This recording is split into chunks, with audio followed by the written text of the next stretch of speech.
Hello everyone, this is John from Gear Club New Mexico, and I'm the head programmer on the Gear Masters FTC team, and today we are going to look at the MIT App Inventor 2 programming of the robot. To start, you want to make sure that your server is running. So to do that, when you run this, you should wait until it tells you the IP address, the App Inventor is okay, and that the build server is okay. And until you do that, when you try to load up this address, nothing will happen because the server isn't fully operational.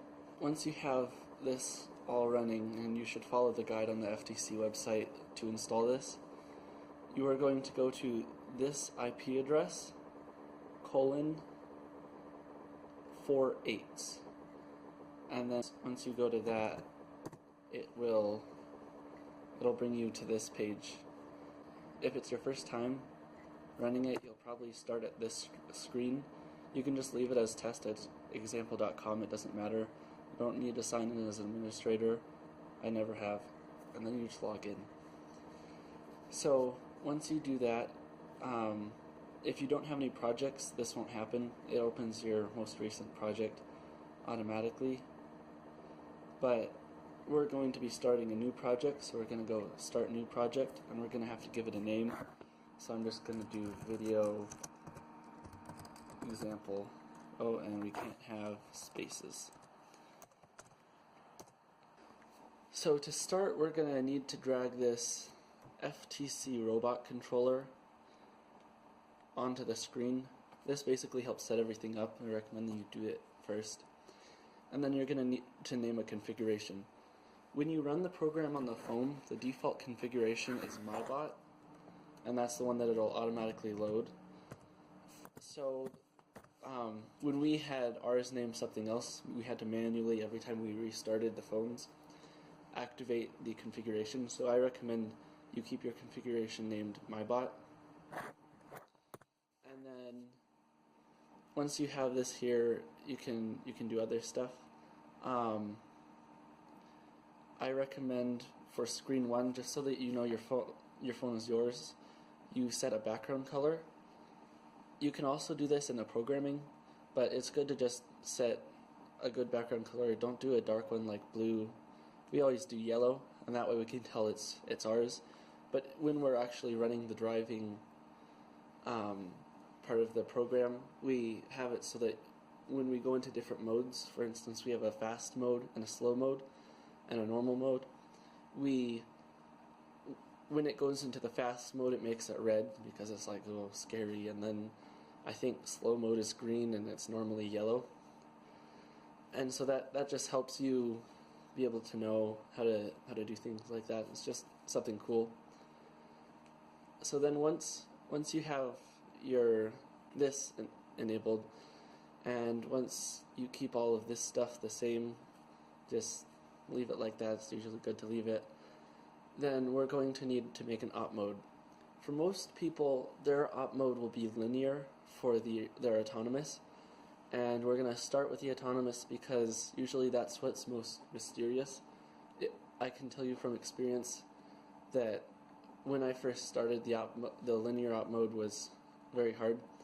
I looked at Bruce Schaefer's tutorial, but he does a slightly more complicated way for it, and so I don't really like his way of using the runtime. It crashes our phones a lot, so we're going to do a linear op mode for our autonomous. That's not linear.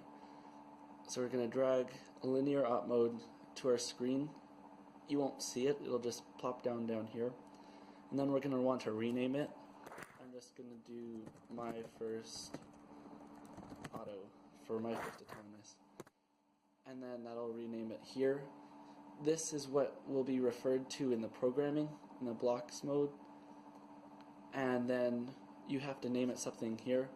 The op mode name that's shown here refers to what you're going to be selecting in the phone. I always name them the same just for ease of use, but you can name it something different if you want.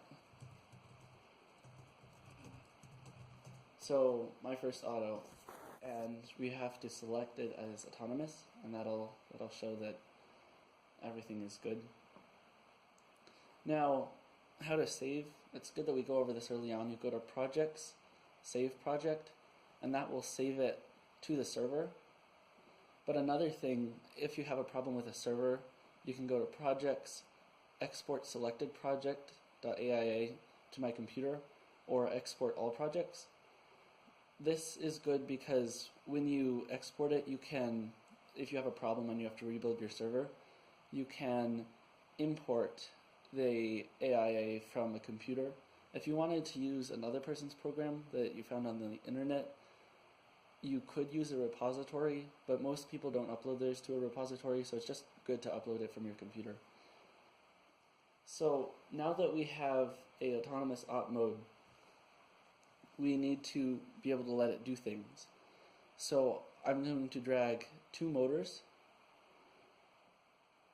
and so this will let us use the 2 driving motors on our robot. And I don't have the robot with me, so I won't be able to demonstrate this, but you can do it for your own robot. And then of course we're going to rename them. I'm going to call motor 2 left drive, and I'm going to call motor 1 right drive. And so, as you can see, I didn't capitalize one of them. It doesn't matter because you're not going to be retyping this a lot. In the device name, that's when you're going to be retyping it, so it's going to be right underscore drive and left underscore drive. And so when you configure your phone, you're going to, this refers to the programming aspect in the blocks, and then this device name area refers to what you're going to be typing in the configure section of your phone. You want to make sure that it's easy to remember, so don't call it like Elephant Tusk 13, because then you're going to have to remember that when you do it. Most of ours are one word, or if it's a long word, it's just 3 letters. So now that we have 2 motors going, we are going to go to the blocks area. And this is where you do the majority of your programming. The designer area, you just sort of set the stuff up. The blocks area is where you get into like the meat of the program. So to start your program, you're going to go to My First Auto, and then, which is your op mode, and then you're going to drag the win. My First Auto is run, then it'll do it. And linear op modes, it's very similar to the FLL programming. If any of you are graduates of that program, it does everything in a line unless you tell it to do it in a loop. A nonlinear op mode, a loop op mode, repeats everything. So for the autonomous, it's very good to have a just regular op mode or a linear op mode, because that way you can say go forward for 10 seconds and then stop. To be, for example, to be able to park on the middle area. But for a driver controlled period op mode, you would probably want something that would let you be able to loop around so you can use the controllers a lot easier. So now that we have our op mode available, you can see that the area actually has expanded quite a lot. So if you need to, you can drag it up here and then it'll reset the size and everything, and that's very nice. The other good thing about using App Inventor, I forgot to mention, is that you only have to type things once. Everything else you just drag and click. So you don't have to worry about misspelling anything, which is a big problem in Android Studio. So now that we're back here onto the op mode, you're going to want to go to the My First Auto again, and actually first we're going to set the direction of the drive. So I know on our robot the direction of the left motor is set to reverse, and so the right motor is set to forward. So you can do it this way, dragging the programming from this area. You set the direction to be right drive direction forward. And then a handy trick, you can either right click and duplicate, or press Control C and Control V to duplicate things. And then as you can see, this is a drop down, so you can choose any motor you have registered, but since we only have two, I'm going to choose left drive and then left drive mode of reverse.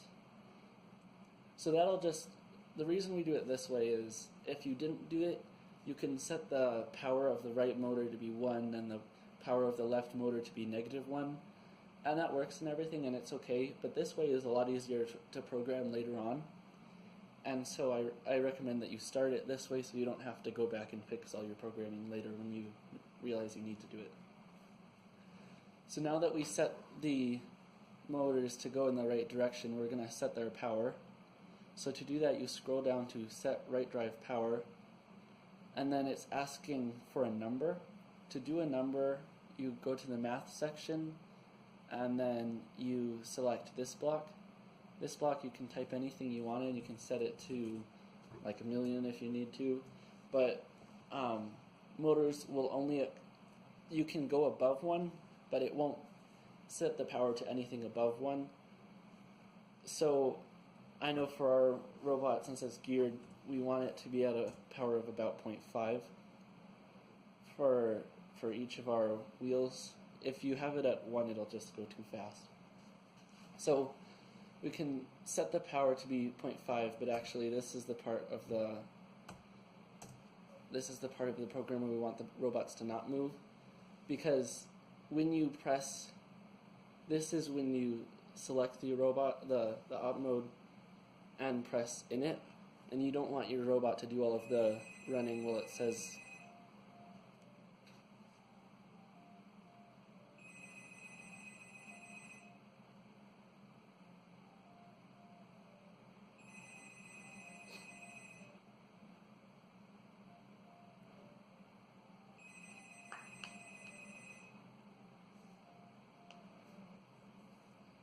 so this part of the linear op mode runs when you press init, and because you don't want your robot to start going forward and everything when you press init, you want it to wait until you press play. We have to add that in. So you go to My First Auto, and then you press wait for start, and this shows that it'll do all this and then it'll wait for you to press play. So if you have a servo that you want to set at a specific position, like you want the servo to be set at 0 or something like that, you would do that before the wait for start, and then during the wait for start is when you press play, and then it'll do things. So just in case we ever set the press the button a little bit too early, I like to have it wait half a second, and you can, just so that the judges know we don't start, like, jump the gun even just by a little bit. So to do that, you go to the op mode, and then you can see it says call My First Auto sleep, and this will let you like pause the program for a set number of milliseconds. So I always like to do it for half a second, and half a second in milliseconds is 500, because 1,000 milliseconds is 1 second. So it'll wait for 500, and then it'll set the power. And so to set the power, I'm going to duplicate these and change their number to be 0.5, or 50% of the total power. And so then, because what it will do now is you'll run it, it'll do the first section, it'll set the power to 0 and initialize the directions, and then when you press play, it'll pause for half a second, and then it'll set the power. It'll actually cut it off. Your robot will just lurch forward for like a fraction of a second before it gets cut off. So what I recommend you do is you have another sleep, and for our robot, I know from memory that it takes about 2 seconds to park on the center beacon, or at least it did. I'm going to actually do it for 1.5 seconds, because I think that's our new number from when we geared it. So the robot will go forward for 1,500 seconds, and then the program, 1,500 milliseconds, and then the program will end. It's always good to set your power at the end to stop, just in case your program crashes. It won't keep moving, it will actually stop.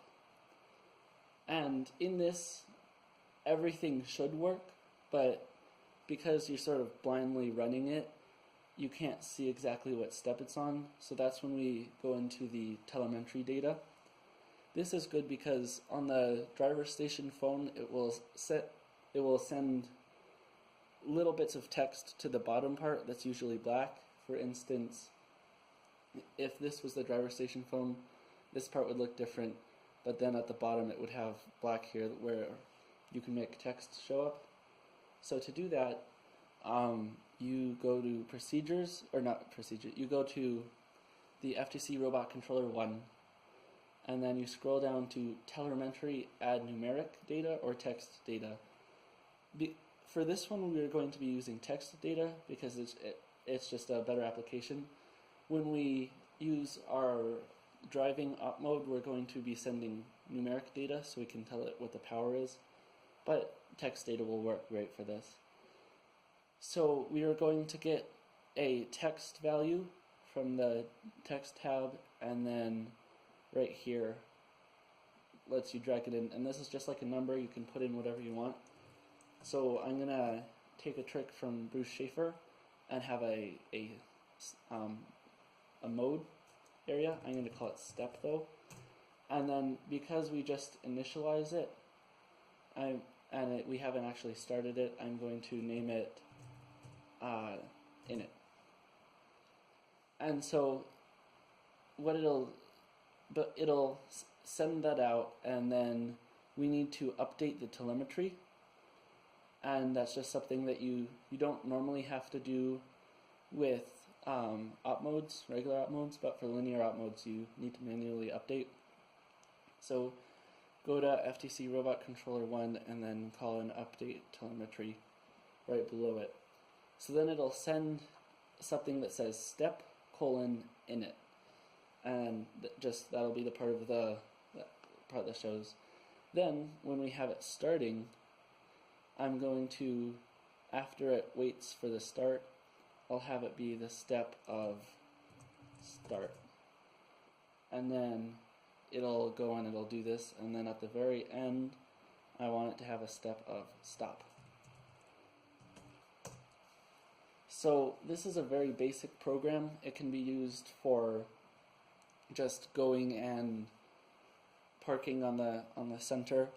You're going to have to adjust your values of power and of waiting, like how long the power goes forward, and for your own robot and for your own distance that you want it to go. For instance, if you want it to park on the ramp, it might be a different power level and a different amount of time. But this should be a very basic program that doesn't do much. It should hit the ball off and park. Thank you for watching. This was John from the Gear Masters, part of Gear Club New Mexico, and I'll see you in the next lesson.